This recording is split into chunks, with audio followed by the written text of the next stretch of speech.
Sequencing DNA in Space, presented by Science at NASA.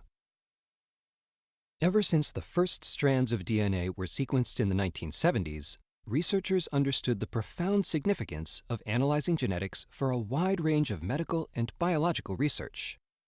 DNA sequencing is used to identify forms of life, to study how different organisms are related and how they evolved, to pinpoint genetic diseases in individuals, and to develop pharmaceutical treatments for maladies. It's even used for crime fighting. Now, thanks to an experiment just delivered to the International Space Station, it may be possible to do all these things in space. On July 20, 2016, a SpaceX Dragon supply ship docked with the ISS carrying thousands of pounds of supplies. Among the items on board was a handheld DNA sequencer named MinION. Developed by Oxford Nanopore Technologies, MinION works well on Earth. NASA's biomolecule sequencer investigation will find out if it works just as well in microgravity.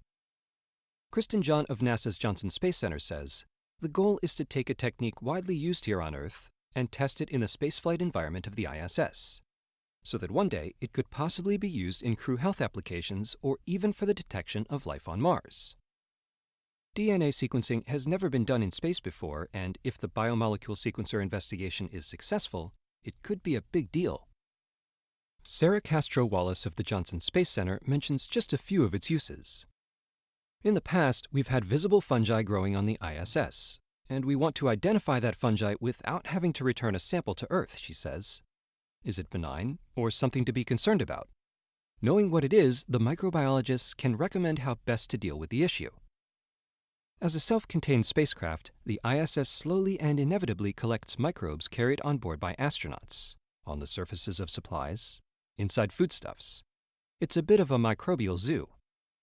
A DNA sequencer can help identify those microbes, as well as testing the cleanliness of air and water. Castro-Wallace says about 85% of the water on station is recycled, from urine, condensate, sweat, everything. Is it being processed to where it's microbially clean? We want to know in a more real-time way if that water processor is working. Principal investigator Aaron Burton of the Johnson Space Center notes that astronauts themselves could benefit from sequencing.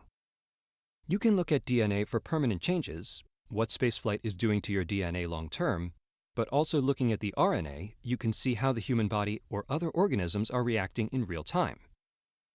During the biomolecule sequencer investigation, crew members will sequence the DNA of bacteria, viruses, and rodents from samples prepared on Earth that have known genomic characteristics. Researchers on Earth will run parallel experiments on the ground to evaluate how well the hardware is working. The USB-powered sequencer, about the size of a small candy bar, is tiny compared to the large microwave-sized sequencers used on Earth. Castro-Wallace says most sequencers in Earth-based labs involve optics, fluorescence, lasers, and other vibration-sensitive components that are not suited for spaceflight or microgravity. There is huge power consumption at play with those as well. MinION, on the other hand, has minimal moving parts and plugs directly into a laptop or tablet, which supplies power to the device and collects the sequencing data. Unlike terrestrial instruments whose sequencing process can take days, this device's data is available in near real time. Analysis can begin within 10 to 15 minutes from the application of the sample. Burton says the space station and Earth are on opposite ends of a gravity continuum. So if the device works on Earth and in microgravity, then it should work in any environment in between, like an asteroid or Mars. Let the sequencing begin. For updates from the International Space Station, visit www.nasa.gov/station. For more on science on Earth, in Earth's orbit, and beyond, visit science.nasa.gov.